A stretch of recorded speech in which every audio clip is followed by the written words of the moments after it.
left indent, the axe's texture was double-sided like a battle axe, which seems pretty impractical when you're just trying to cut down a tree that's right in front of you. Which is probably why the texture was changed just a few days later, and then changed again so that it faced the other way that we're now familiar with. Minecraft 1.14 wasn't just a texture update, but it was also...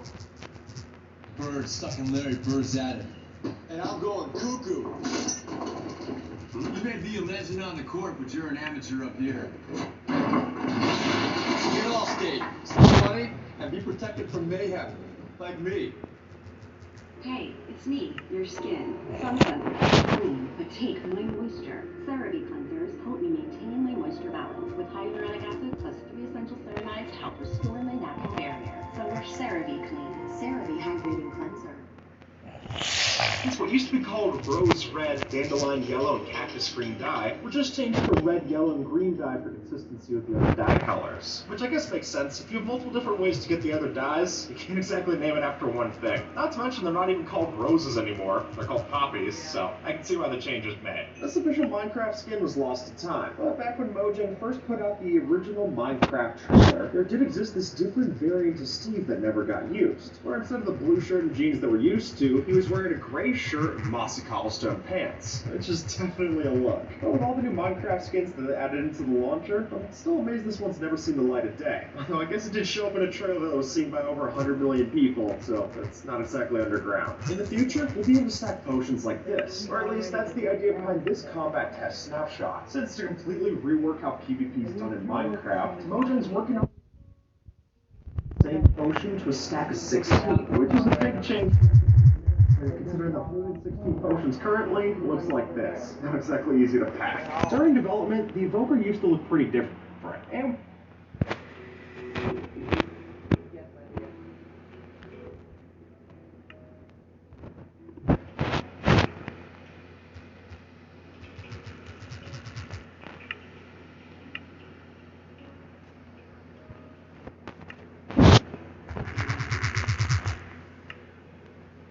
they're not willing to do that.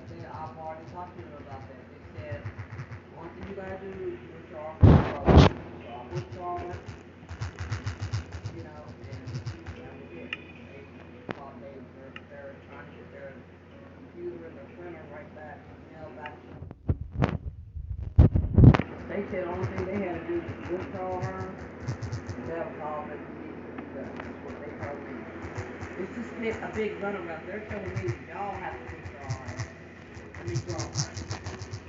Y'all telling me they have to withdraw.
Okay, do I have to wet your hair, or can you just put your hoodie?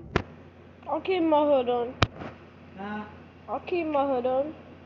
Can't hear you. I'll keep my hood on.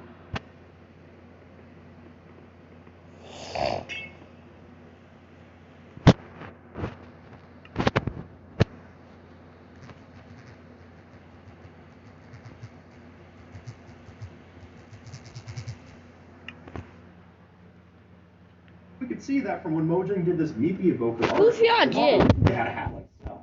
Even though they removed this before release, it's interesting to note that it resembles the one that you see on the Illusioner mob. Though the Illusioner wasn't added officially either, so maybe Mojang just doesn't like hats. Back in Java Edition Classic, you broke a wood log, you would drop the planks instead of the actual block, which seems more like mine than craft to me. The Phantom used to look like a nether mob, but that's the problem. It was never meant to be. So because of this, Mojang switched its red texture to the darker purple colors that we see today. In the past, we've sung the praises of using a bow to negate any fall damage that you might take in the nether. But there's a reason we didn't tell you to do this back in 2012. For one, the channel didn't exist, but also, back then if you were in a boat, you would still take all of the fall damage that you take from a fall. And it wasn't until 1.7.2 that this finally got fixed, and our boat MLG.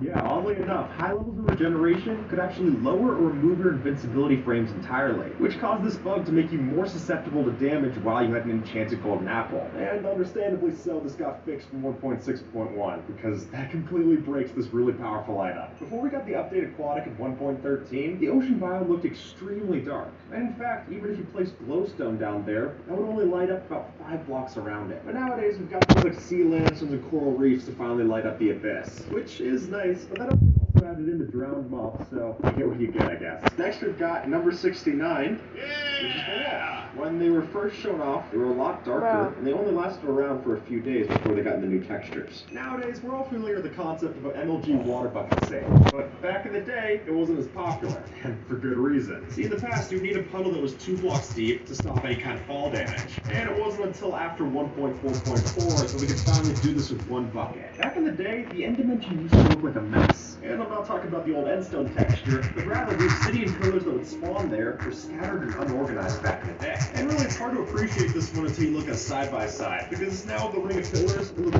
better. Addictions build wouldn't have looked nearly as good if this didn't get fixed. When you're building, sometimes it can be frustrating when blocks don't behave as you'd expect. Which is why it's nice that recent versions have glass panes and iron bars lining up properly with the walls. Before, if you looked at something like this, it's just not what you would want for the structure. So, a subtle change, but a treat to the eyes nonetheless. It's a well-established rule. You can't sleep when monsters are nearby. But while that's not changing anytime soon, Mojang has added one small bit to lighten the load. You see, even though you can't advance to morning when a zombie is next door, you're still able to set your spawn point the same, which is nice, because if I'm stuck here, I at least want a safety net to keep on hand. To Mojang's credit, the 1.17 update seems to clean up a chunk of texture inconsistencies. And I'm sure you can thank the Vanilla Tweaks team for bringing some of those to the forefront. And among them, one that I'm sure that builders would be happy to see is that signs now match the planks texture from 1.14. Now they still have the old plank texture, even though they were added in the same update as the so-called texture. Better late than never.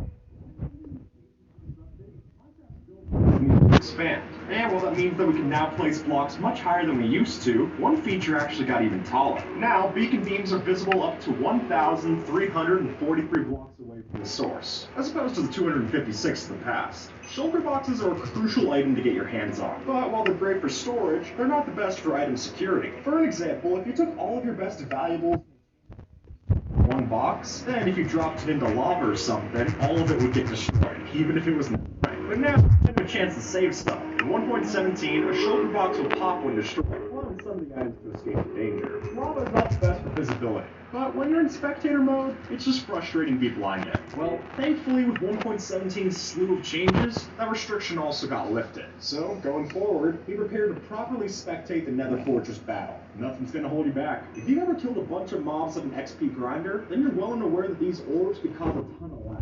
So thankfully, the Carbonmod team had a feature that would allow experience orbs to combine into larger entities so that you didn't have as many on screen. And while it was a great solution, it was only third party. That is, until now, where in recent versions, the orbs will actually merge to cut down on entity cap. It's a nice touch for sure. When you're playing on a multiplayer server, it can be a big headache with some of those AFK. because if they aren't sleeping, you aren't sleeping. Paladin Phantoms are going to be a problem for everyone. So luckily, the community's prayers were answered in this one, allowing for the game rule, players sleeping percentage. With this, you just set how many players you need to sleep to a morning. And while it's 100% by default, I imagine most of us would bump that down significantly. Maybe zombies are annoying, but they used to be so much worse. Back in 2012, they would just chase you around forever. Since no matter if it was day or night, they wouldn't burn in the sunlight. And in fact, that wouldn't be added in until 1.13, which was a lot of updates of having to deal with these ankle biters. And now thankfully they take after their parents and say their goodbyes when it's daytime. I think we all can agree that more accessibility options are always a good thing.